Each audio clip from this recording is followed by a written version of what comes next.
सत्य ज्ञानाय सत्य ब्रह्मणे धरणीन्द्र फला मंडल मंडिताय ऋष्याविका श्रावक श्राविका प्रमुख चतुर्संग सर्ग विनाशनाय घाति कर्म विनाशनाय आघाति कर्म विनाशनाय अपवायम अस्माकं छिन्नछिन्नाविदं मृत्युं अतिकामं क्रोधं आग्निं सर्वशत्रुभावं सर्वोपसर्गं सर्वविघ्नं सर्वभयं सर्वराजभयं सर्वचोरभयं सर्वदुष्टभयं सर्वमृगभयं सर्वमात्मकभयं सर्वपरमन्त्रं सर्वशूलरोगं सर्वक्षयरोगं सर्वकुष्ठरोगं सर्वक्रूररोगं सर्वनरमारिं सर्वगजमारिं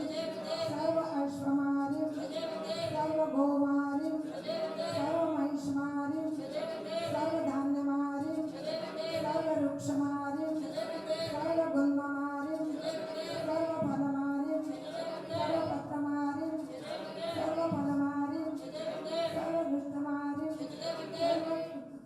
सर्ववेदानशान्तिनिभयं सर्ववेदनीयं सर्वमोहनीयं सर्वकर्माष्टकं ॐ सुदर्शन महाराज चक्र विक्रम तेज बल शौर्य वीर शांति पत्र टिके ना जहाँ अधर में गुण रत्नों का गिरिवर हो, कितना विस्मय किसे नहीं हो, चलो देख लो सिरपुर को। देवों के भी देव पार्श्व जिन अंतरिक्ष में शांत रहे, युगों युगों तक दिगंबरों का जिन शासन जयवंत रहे, युगों युगों तक दिगंबरों का जिन शासन जयवंत रहे।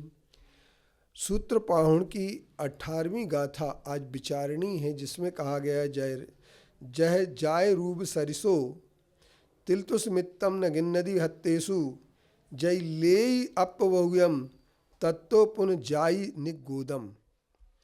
यथाजात रूप है, जैसा बालक जन्म लेता है और जन्म लेते समय नग्न होता है, वैसा ही नग्न रूप दिगंबर मुद्रा का धारक है। वह अपने हाथ से तिल तुस मात्र भी परिग्रह ग्रहण नहीं करता है, और यदि कुछ थोड़ा बहुत परिग्रह ग्रहण करे तो वह मुनि निगोद का पात्र होता है। मुनि के निर्ग्रंथ यथाजात स्वरूप को देखते हुए यथाजात रूप दिगंबर निर्ग्रंथ, और दिगंबर का अर्थ यही होता है दिशाएं ही जिसकी अंबर हैं वही दिगंबर है।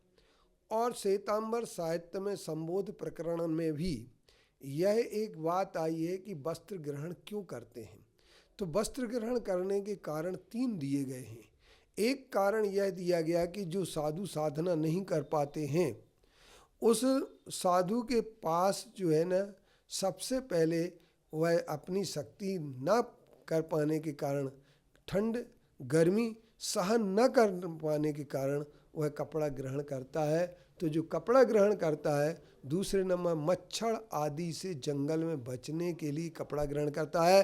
तीसरे नंबर यह कहा गया है कि लज्जा को ढकने के लिए, लज्जा जिसके लिए आती है वह कपड़ा ग्रहण करता है। लेकिन दिगंबर साधु को लज्जा नहीं आती है, क्योंकि दिगंबर साधु की सबसे बड़ी बात होती है यथाजात रूप स्वरूप होता है।